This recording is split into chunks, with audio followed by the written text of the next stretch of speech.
Hello and welcome to the Life After Diets podcast. I'm Sarah Dosanjh, psychotherapist and author of the book, I Can't Stop Eating. And I'm Stefanie Michele, binge recovery health coach. If you feel out of control around food, we get it because we've been there. Thank you for joining our conversations about how to make peace with food and feel more comfortable in our bodies. Now on to this week's episode. Hi everyone, and welcome to this episode of the podcast. I'm Sarah and I'm here with Stef. And today we're going to be talking about the idea of using food as a reward. I don't know about you, Stef, but this is something I hear quite a lot from people that I work with. And it's something I can certainly relate to myself. You've had a tough day or you've got this difficult task that's done and you feel like you deserve something for your effort, and food can become that go-to. I think this probably starts really early in life and is maybe quite a cultural thing. What are your thoughts about that, Stef? I agree that it probably is something that we learn in childhood.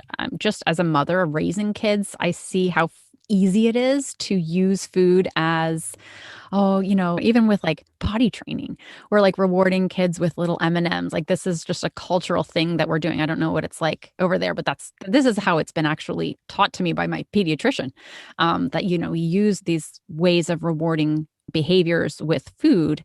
And also it's how we celebrate as well. So there's a lot of positive associations that we get from a very young age when it comes to food being a celebration or an achievement or a way of relaxing or enjoying.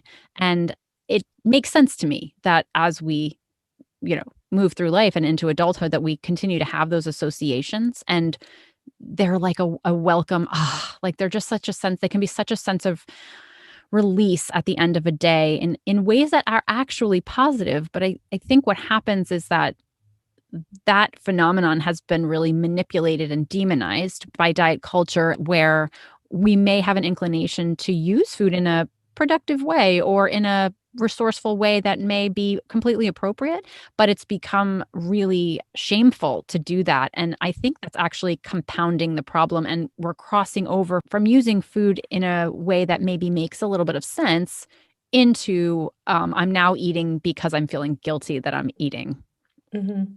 Where I see it becoming a problem for people is when food starts to become a way of rewarding yourself for just getting through the day.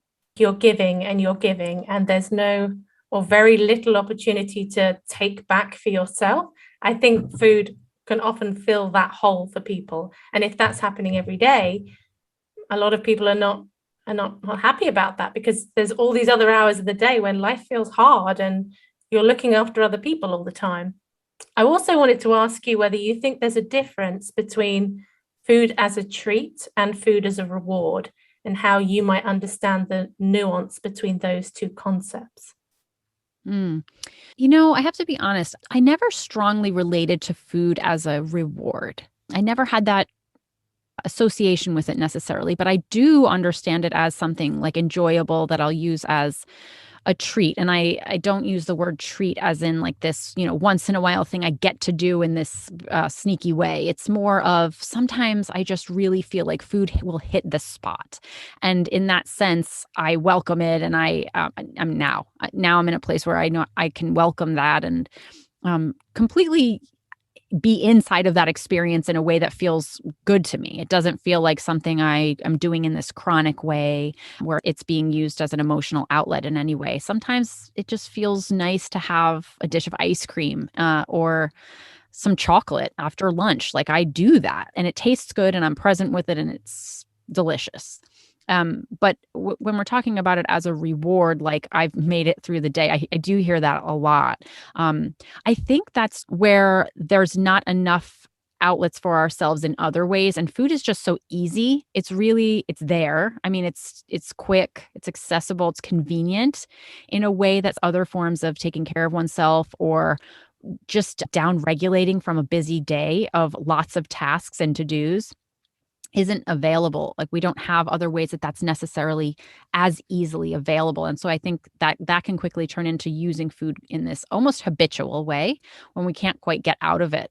I think that's the reward bit that sometimes gets complicated, where the treat or the experience of eating something positively is different from the reward at the end of the day that becomes this chronic level thing. Now I'm thinking about it, I'm not sure that I would even want to call that rewarding yourself at the end of the day. What was going through my mind when you were talking is that idea of pressure building up, constantly having to, excuse the expression, swallow what you think and what you want because you're having to complete these tasks. You've got deadlines, you've got people to look after. And so rather than it being a reward, because I don't know, I'm kind of struggling with this concept of reward a little bit. And now my mind's jumping to something else. It's jumping to, I do definitely use food at times to make a task more enjoyable or easier to do. One of the things that I do is when I balance my monthly accounts, it's a job that I really dread doing. And it's something that I can procrastinate over. So what I do, I take myself, there's this great restaurant here called Coat. Big shout out to Coat. I love a Coat. And I go there and I have one of their breakfasts and I have coffee and I sit out in this, they've got really comfy seats and I sit in this lovely environment. I eat this really enjoyable food that actually feels, the food itself feels nourishing. So I feel good afterwards compared to other times where I might have had the thought, oh, I deserve this. And that's been a sneaky way into a binge, thinking I've had a hard day, I've had to deal with this, I deserve this. But it almost, by the end of the binge, I feel like I've actually punished myself, not that I've really rewarded myself.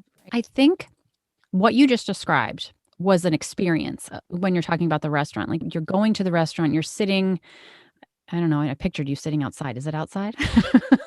No, there's only about 2 weeks a year that we can sit outside. Okay. Well, in my mind, it was a whole thing. But it sounded like the whole experience of eating for what eating is intended to be. It's actually an experience. I think the concept of food as reward in contexts outside of that more natural sounding way of using food is actually rooted in our diet mentality. I think that it becomes where there's certain foods that are only allowable if you've earned it. If you have eaten really well, throughout the week, then you get to have the amount of allotted points left over to have this indulgence. And the more that we have trained ourselves to see food and specifically certain types of food as that earned privilege, the more charge is behind them. And I think that's more likely to prompt the thoughts of, I deserve this, because it becomes this forbidden fruit where you have to do something to earn it rather than it being a neutral, like all food is equal. So it's not seen in this way of having to earn anything. I think that's what's behind that idea of reward. And I think that's why it can be very unfulfilling, actually, because we're not actually using it for its own purpose. We're using it as almost this, well, I did this thing, so I've earned this. Or it can be a rebellion in a way, or it can be your only access to feeling release because we've learned to associate certain foods as forbidden and earned. Mm-hmm. Yes. I think it just mic drop like we're done. No, I'm just kidding. Following on from that, then, I would think reward perhaps comes after effort. I want to touch on the early conditioning side of things. One memory that's coming back to me now is I grew up playing the piano. And whenever I had a piano exam, me and my mum used to go and have a McDonald's after the piano exam. And that was exciting because it was this treat. It was this reward. And I think reward and treat, I'm finding myself using interchangeably in my mind. I see what you mean about certain foods. So something like McDonald's, which has all kinds of connotations, there's a lot of morality thoughts around McDonald's and what McDonald's is. It was like I had to earn a McDonald's. I don't remember McDonald's being demonized, but it just wasn't what we did. Definitely looking back, the kinds of foods that were given out as treats and rewards growing up were the kinds of foods that I later became my binge food. But is that more related to comfort? Because if the food wasn't demonized, then is it just an association that you have with McDonald's being this thing you did with your mom after piano? There certainly sounds like there was an earned element of you had an experience and then the subsequent experience was this food. It doesn't sound like it was necessarily presented to you as, if you do piano, we get to go to McDonald's, but it was something that became associated as a pleasurable experience that followed a task or the accomplishment of something. Maybe things get wired in that way. But did McDonald's ever come into your mind as something you shouldn't have, and therefore felt like, well, if I shouldn't have this food, and anybody listening, your own experience of what that food is can stand in. I think that thought will enter your mind of, but I shouldn't have that thing that I now associate or experience pleasure around. I think that's the part where this gets sticky. Whereas maybe if the food that had been associated with the experience was neutral, it wouldn't be a thing. We would just have that food sometimes and maybe move on. But when we add that added layer of, this is a pleasurable experience that I shouldn't be doing, because then we've got the judgments attached to that food, then it becomes a heightened, like, well, now I really want that thing. Now I really want that thing. Now I'm going to have to earn that thing. And then that builds the layers on top. Yeah, there definitely wasn't judgments around it at that time. It wasn't a sense of, oh, we're doing something naughty by having a McDonald's. It wasn't that kind of thing. I think those types of foods only became demonized to me when weight loss became important. Up until that point, any of these foods that we might think of or put in certain categories like that, just it wasn't a big deal. And then when the attempts to control and restrict these foods came in, they took on a different quality. Mm-hmm. They became this emotional experience, which they just didn't before. I didn't have them that often, but I always felt like I could have them if I wanted them. I just didn't want them that often. And that was what I longed to get back to. And I imagined that if I just got to the weight that I wanted to get to, that I would then feel the same way as I used to about these foods. And I see this all the time, people trying to get back to how they were at a time where you felt completely free around this stuff. I don't know if that's something that ever fully returns. Not for me anyway. I'm flashbacking to what my food is, and I have a memory of, maybe it's because you spoke about your mom, but I used to sing at church, which just seems to me a million miles away. But I used to, wake up early, go to church with my mom, and we would go to this place called the Filling Station, which is no longer around my town, but it was this hole in the wall sort of breakfast place. And it was early, and it was just me and my mom, which was rare because I had siblings and it just didn't happen as much. And we would have French toast. And I remember we would have like the thick powdered sugar on top, like just like fried French toast. It was delicious. And at the time, I didn't have food rules. I was pretty young.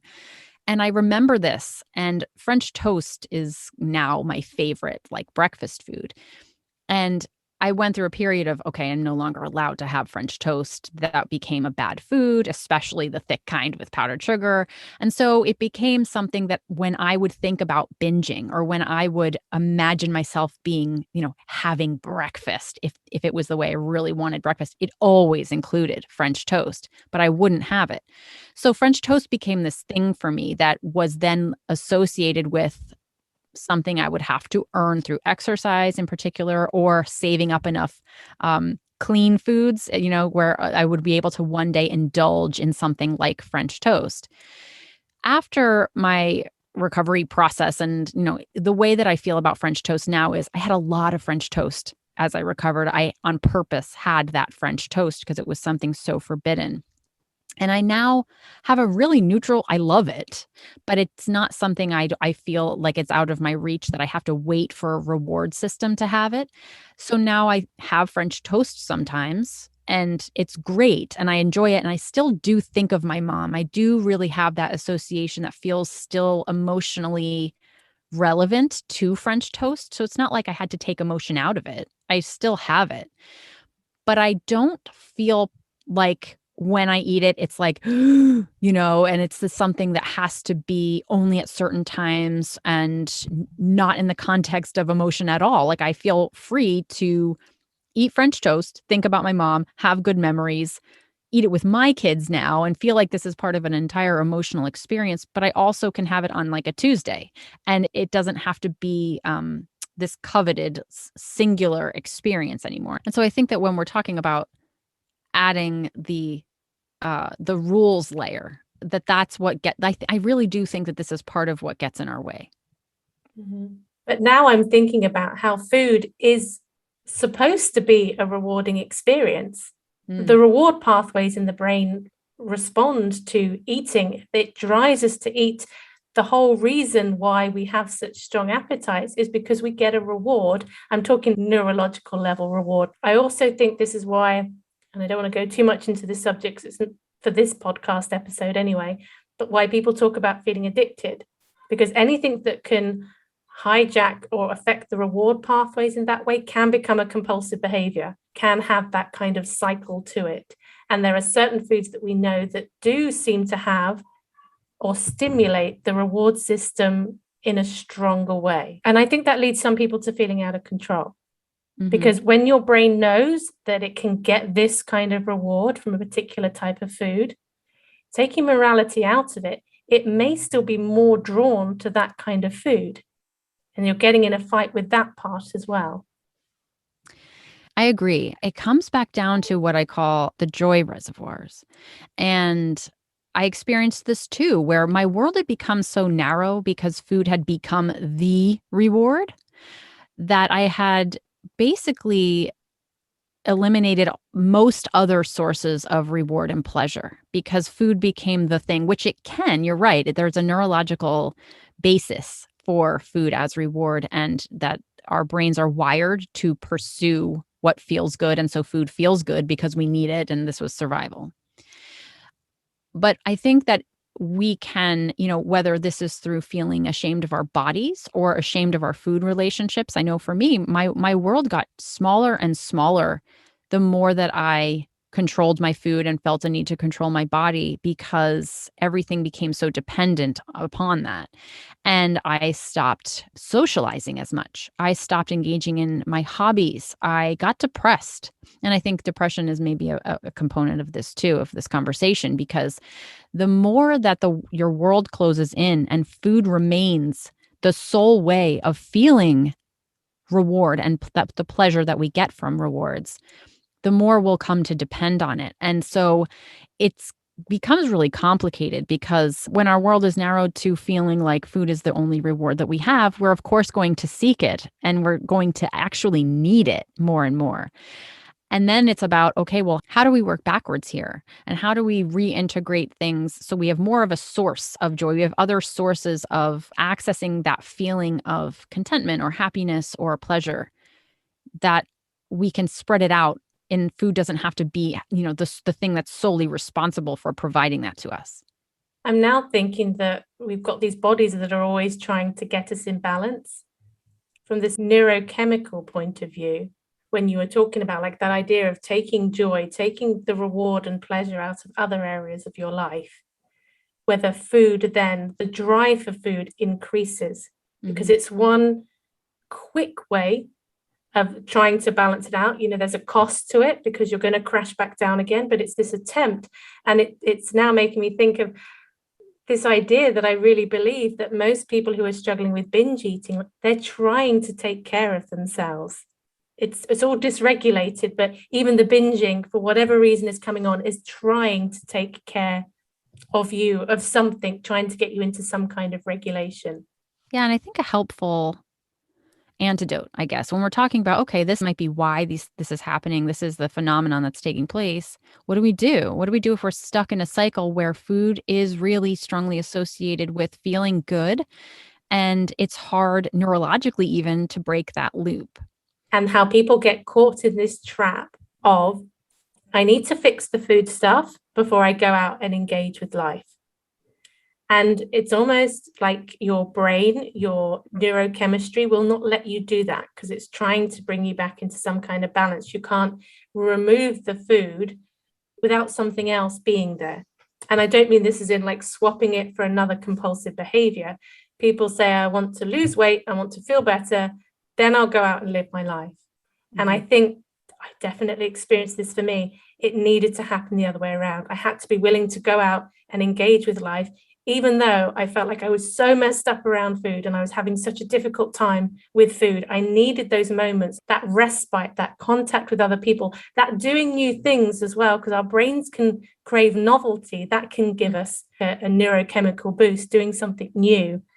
Yes, absolutely. I feel the same. And I feel like it's like there's a resistance towards integrating those other sources of pleasure into your life when your body's not right, or even when your food isn't right. When we feel so out of control, it's really hard almost to engage in those things and be present because we're so all consumed with our own shame.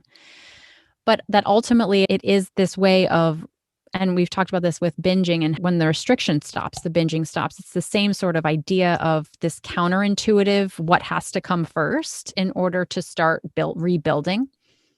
But also, I find that a lot of conversations around this that I'll have with clients end up coming back around to boundary setting, because sometimes when our world narrows or when our life is so overwhelmed that we have lots of resentment. I see this especially with working moms who have so many roles, and not only working moms, but just people who have multiple roles and we live in a world where life is really fast and there's so much going on and there's so much expected of us at all times that we start to crowd out those simple pleasures because we have so much to do. And the more that happens and the more pressure we end up feeling, and therefore at the end of that night, when everyone's to bed or, our work is finally done and we're able to close the computer, if that even happens, where we're like, food, let me have food, because I feel like there's been no injection of small joy moments, these small, subtle moments, nothing grand. It doesn't have to look fancy, but just these little injections of happiness and like release. We don't get those as much during our days. And so we're seeking them so much. By the end of the day, I think this has become a compounded problem where that need for reward is so intense right now because we have crowded out the small injections of that through the day due to our roles. And so setting up boundaries around, okay, where do I need to say no to more things? Where do I need to slow down? Where in my life can I rebalance a little bit so that I'm getting these hits of, I don't want to say joy or like pleasure because it even sounds too big. It's like just serenity, moments of that. More frequently in a way that probably as humans we're more designed to be experiencing that, so that we don't have to save it all up for 10 o'clock at night, where it's more spread out. And I think that's part of the homeostasis and part of the balance our bodies are seeking, that our culture and our society and the way that we're operating these days has taken from us, I think. We just want to grab a moment of your time to let you know that we are now on YouTube. So if you can't wait for the next episode, we are going to be uploading the podcast onto our YouTube channel a day early. So please head over there and subscribe. We are Life After Diets Podcast on YouTube and on Instagram, and you can email the show lifeafterdietspodcast@gmail.com. And if you're interested in working with me, Stefanie, I work with clients one-to-one, and I also am enrolling for a group program to work on intuitive eating foundations with a binge and emotional eating recovery lens. You can apply at www.imstefaniemichele.com/application. And if you want to connect with me, Sarah, I am the Binge Eating Therapist on Instagram and YouTube, and my website is thebingeeatingtherapist.com. Now let's get back to the episode. The word that came to my mind was satisfaction. To have moments of just like, yes, throughout the day, even if it's trying a new recipe and cooking something and being like, yes, I did that. It makes me think of creativity as well, and feeling like, I don't mean creativity in a big way either, but just that we've done something that's impacted something. Yeah. And they did some research where they looked at how people felt in their jobs, and the people who felt the worst in their jobs, it wasn't about the level of their job, it was about how much control they had over their day and over their time. And it's reminding me, someone was talking to me this week and they were talking about our boundaries episode. And they said to me, well, my idea of what's a boundary is that a boundary is something you choose for yourself, and a rule is something that's imposed on you. So when you talked about boundaries, then it made me think about that. There's something in that around taking some agency, some control, not in an over control way, but we need to feel like we can be effective. And it makes me think of choice, actually, because there's a sense of freedom and choice when we have agency, and we can have options in certain situations about how we spend our time, what we do, and even how we respond. Because there are people that go through their days that can't even say what they think. They feel like they can't say what they think because of their circumstances. And so something shuts down, and the brain is craving that release. It's craving that moment. It's chasing, maybe even chasing satisfaction in food, because it's hard to find in other areas of our lives. It's so interesting you're talking about this, because I was actually having a thought around this idea of control and how that relates to satisfaction and creativity and reward, actually, although I wasn't thinking it at the time, because I would have never thought we would be talking about this during this episode. But that there is something about all of those things that you just mentioned and something being yours. It's something that feeling like you do have some agency over life. And I think that control gets a bad rap when we're talking about like our food issues and our body issues are just about control. And there is an element of over control that I think we've stepped into. But I also think that there is an element of some level of control that we do need to feel like we're not in the learned helplessness state. And I think that's important and not to be dismissed, because it is perhaps the case where we have learned that due to the hurried pace or the fact that we need to micromanage what we say to people and not express our true emotions, whether this is imposed externally or internally, that's happening. And sometimes the food can be the only thing that's yours, that you get some say in, you get to choose, you get to do, and no one's going to tell you no. And I think that's the part that we're seeking. And through things like creativity, you wouldn't necessarily think about that as having to do with reward or agency, but I think that it does. I wouldn't have known that from, in the beginning of my recovery process. I didn't understand that I was missing any creativity. But as my recovery went on, I started to explore, I had more mental space. So I started to explore things like creating posts on Instagram and designing them and using my language to communicate ideas. And the more that I did that and the more that I got people responding back to me saying like, oh, I really resonate with that. Like, I like the way that you said this thing, or even just my own, like creating the post and putting the colors up and feeling good about that. Like I had done that thing. It was such a feedback loop of agency and of feeling like I had an impact, and not only on others, but even for me, that I could take time out of my day to do something that felt good and felt productive. And in a way that gave me a little bit of more control in my life. I felt like I had, okay, I have this thing that's my outlet. And I noticed that food became less and less important the more my creativity grew. And I don't think that's a coincidence. And I think that is part of this reward conversation, that when we can find those levels of reward in other things in our life, we don't need it so much through the food. Mm. Oh my goodness. For years and years, I used to describe myself as not a creative person. It meant making stuff, it meant art. That was my only notion of creativity. And I mentioned before, I was a police officer for several years. There's not much room for creative expression in a job like that either. And I think similar to you, when I started doing this work, that creative capacity of words, just even not even necessarily doing what you and I do, like putting it on a public forum, but just day-to-day lives, where the way we talk to people, the way we express ourselves is a creative process. Communication is a creative process. And when you said when your creativity grew, the food thing came down, I thought my brain just kind of went, well, I'd never linked the two together, but I absolutely see that in myself, 100%. Yeah. I think it all the time, because I didn't set out to be creative. It wasn't like I was like, I need some creativity so that my food reward system goes down. It wasn't conscious, but it was something that as it happened, I observed it. So I make time now. Granted, this is part of my job at this point, but I know, and I've learned that like this is really important. This isn't a frivolous thing. Creativity isn't something that you do if you have extra time. That this is something I try to integrate into my day, especially when I'm feeling stressed out, because I understand it as a really important part of my mental health.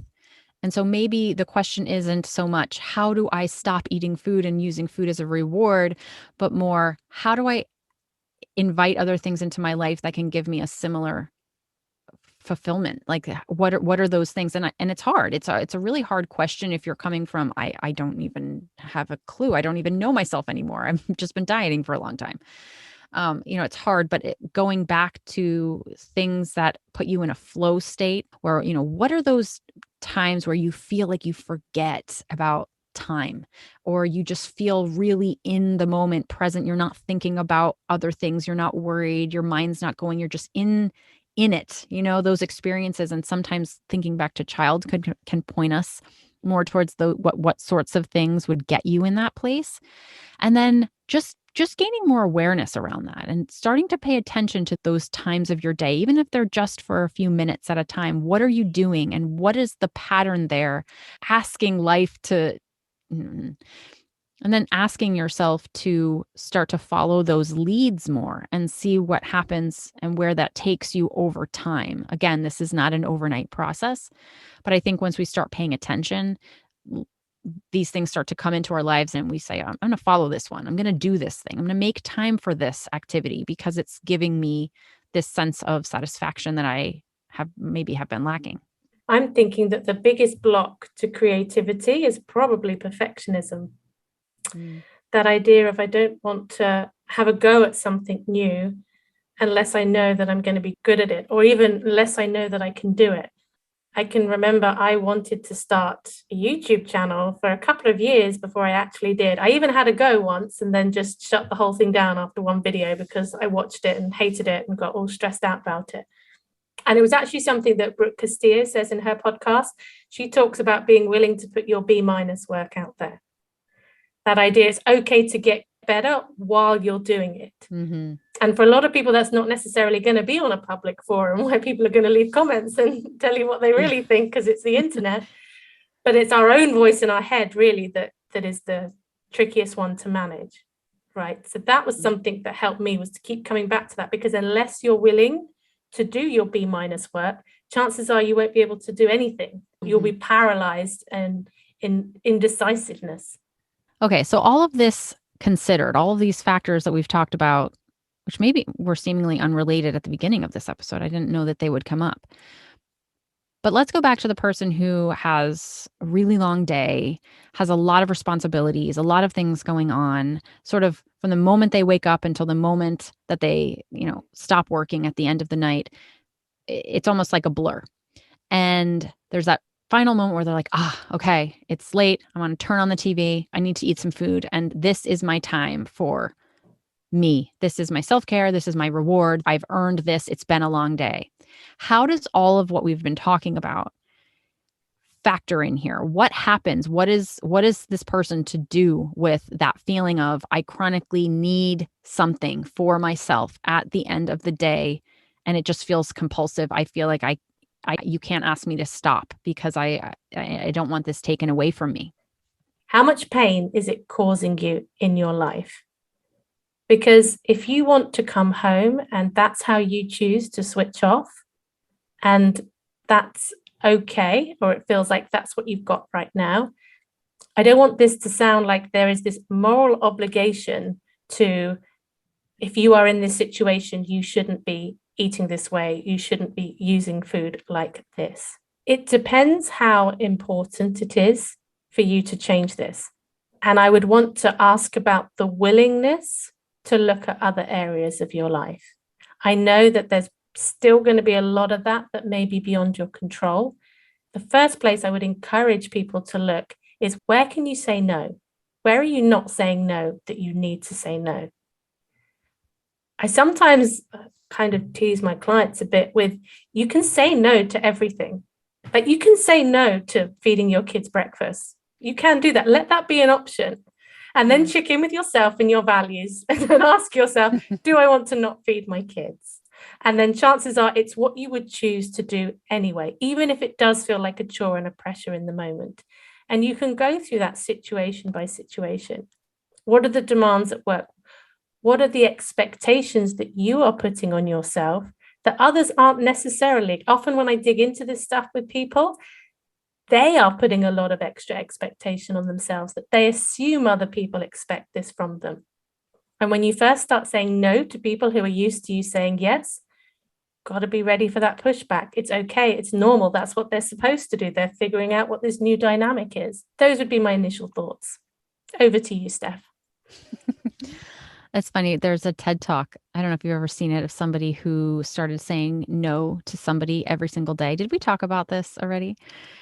Where it was an experiment, but I've used it as activities for people to try, not for maybe 100 days, but the act of saying no in very small ways. For example, just if someone asks if you want an extra bite of something or an extra slice of something, saying no, thank you. Or if you want a bag for that, saying no, thank you. And just finding ways where you can empower yourself to be more comfortable saying no, even if it's really seemingly meaningless things, but that's actually a way that we build our awareness of what it feels like to say, actually, no, and getting more comfortable with that.